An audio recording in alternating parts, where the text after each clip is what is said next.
Hi there, Sandra here from createinspain and Siser Juliet Beginners to Pro. I have two pieces of item, well, this one's card, quite a stiff card, 300 GSM I think it is. This is a heavy duty bookbinding plastic. It's a pack of Fellows bookbinding plastic. Now this is the frosted one, so you can actually see it, but they do a clear one as well, and I think they do it in a couple of colours, but I'm not sure about the weights for the other coloured ones. So I've cut this out, which is basically like you do any other stencil. But if you notice, I have a little finger tab here almost, and another little finger tab here. Now they're not finger tabs, they are for lining things up. Because in my design, and what I did was I went into Shortcut slot, designed a flower. The back layer of the flower I put a graduated fade on, and that goes from the outside to the inside. And then I just added the yellow circles for the centers. So I made one flower to start with, and then I just did a repeat pattern. Now the pattern that you put it in is entirely your choice.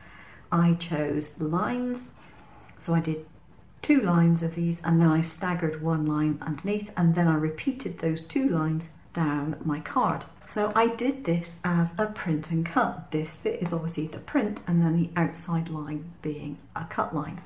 So this bit you sent to print and cut, print, and this line you set to print and cut, and you put registration marks on. So once you've got this done, you can then lay this over the top of it. You might be thinking, what on earth would you want to do that for? But because I've got these little finger tabs here, I can line it up properly. So I know it's not going to go that way round, but it does go that way round.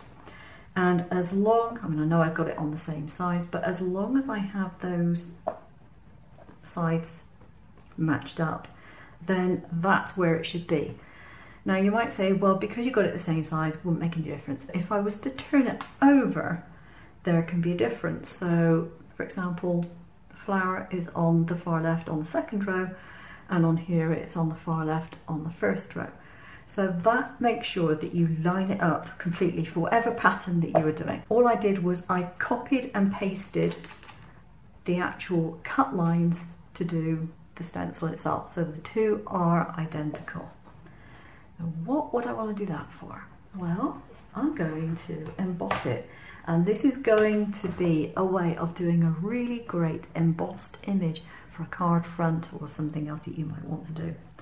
So I use a Gemini, and I have found the best way to get a good emboss with my particular combination is to have the base, the opaque plastic mat, the silicone mat such as it is, and I've got 2 very, very thin pieces of craft foam on the top of there. Put this on here, put the top of my sandwich on, and then I will send it to my embossing machine and we'll see what happens.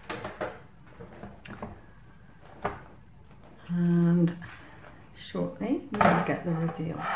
By the way, when you cut out these pieces, you don't have to throw them out, particularly if they're plastic.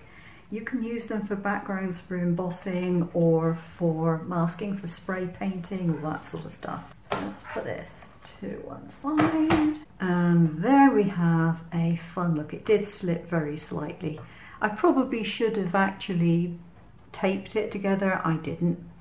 But this would be cut down for a card front, but you can see from the back side of that how embossed that is, and that gives a really nice dimensional effect. So there we go, something else that you can do with your cutting machine that you may not have thought about, and it does give a really, really nice effect. Those flowers really do look quite dimensional. That's it for today. Thanks for watching. I will leave a link to the file down below with some other variations of styles.